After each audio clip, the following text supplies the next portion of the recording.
And welcome back to Truth Radio with your host, Truth Warrior Dan Badandi, the Wolf Phil Davis, and we're joined by Sean from We Are Change, Rhode Island, and we got Keith Thompson from KeithTruth.com on the phone. How you doing, Keith?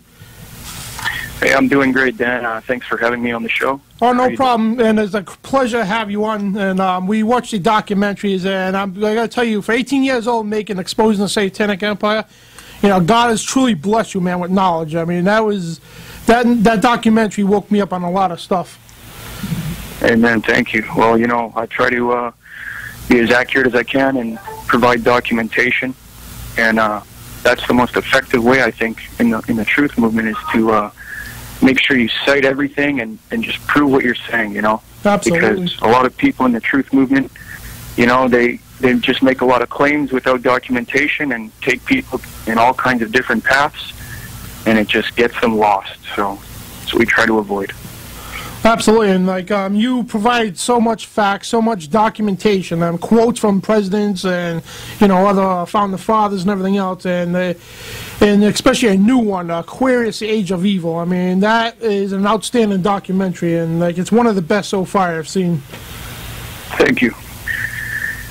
And I got a question about that movie. Now the star that everybody's been seeing about Maitreya, the man in the documentary said it was a spaceship.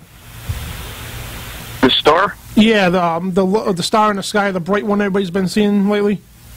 Right. Well, I don't know if there's a recent one, but I know all of the supposed stars that people have been seeing. Yep. You can go to the Share International website, which is Benjamin Krem's website, who was the one who promotes Maitreya. Yep. And they're claiming that all of these stars in the sky, these bright phenomenon, are spaceships, which is a pretty odd claim.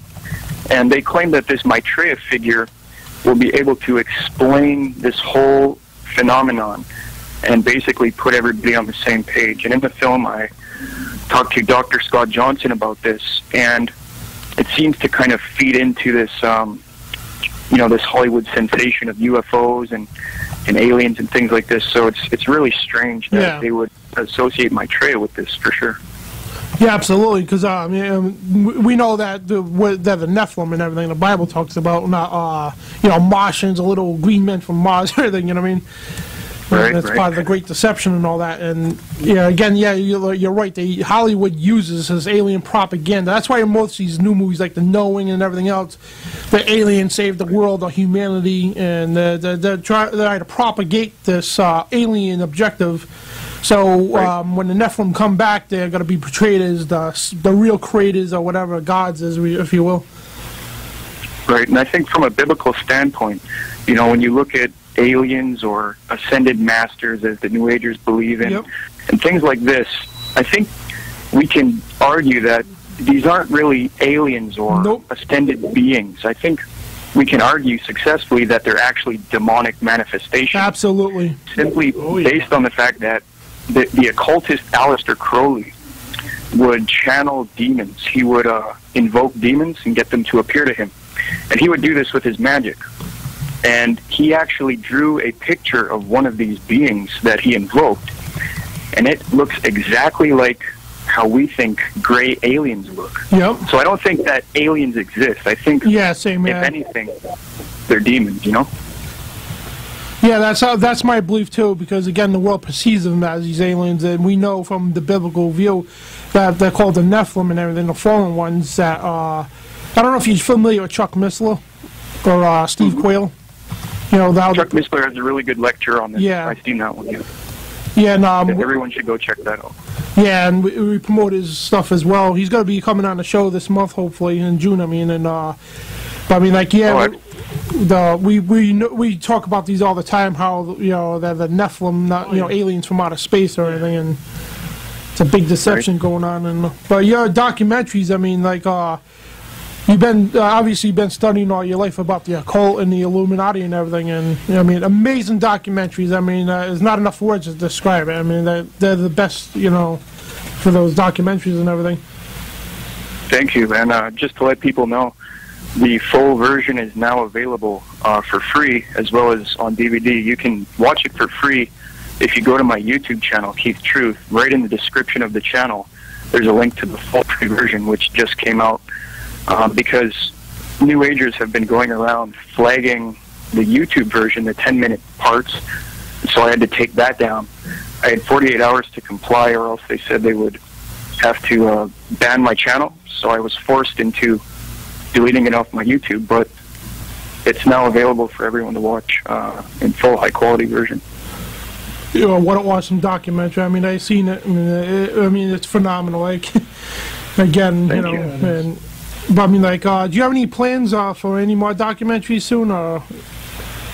Well, I'm actually working on a book on like a comprehensive history on the New World Order, all the subversive movements like the Illuminati, Freemasonry, Theosophy, the Jesuits, and all these kinds of groups. But for a new film, I was thinking of doing one on the Catholic Church, the Vatican.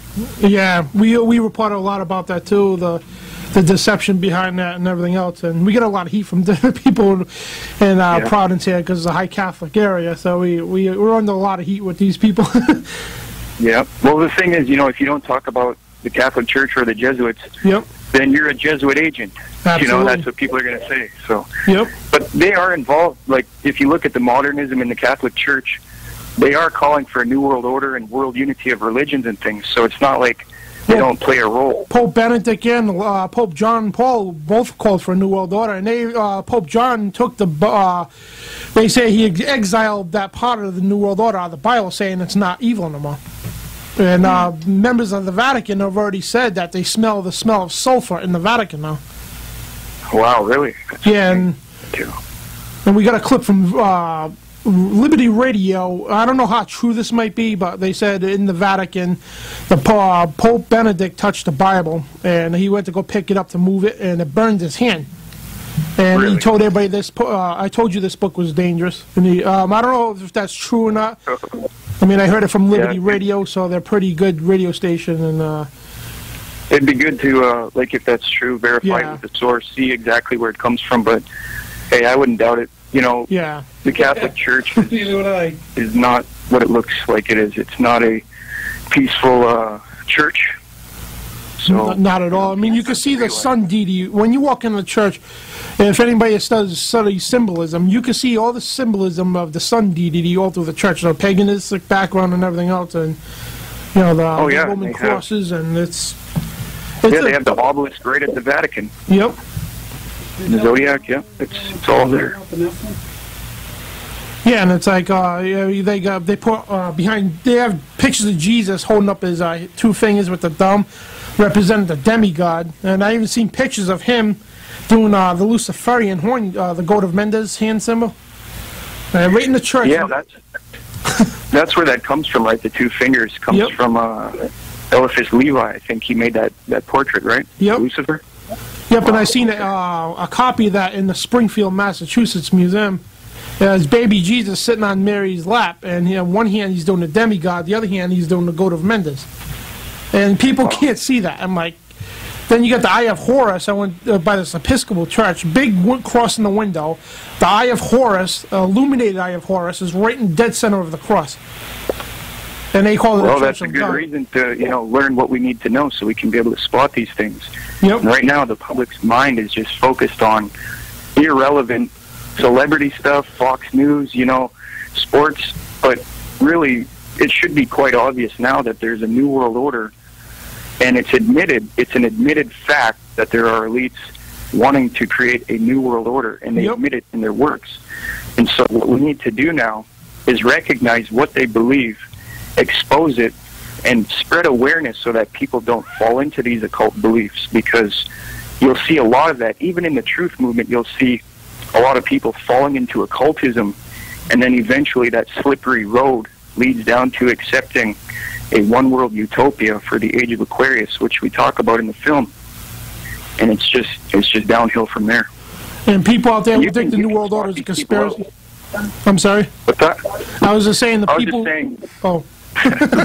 Go ahead, Keith. I'm sorry. Oh, we got a bit of lag, that's all. But I was just going to say, the people who deceive people in the truth movement, you can spot them out. And if they're connected to Freemasonry or Theosophy or, people like Helena Blavatsky, like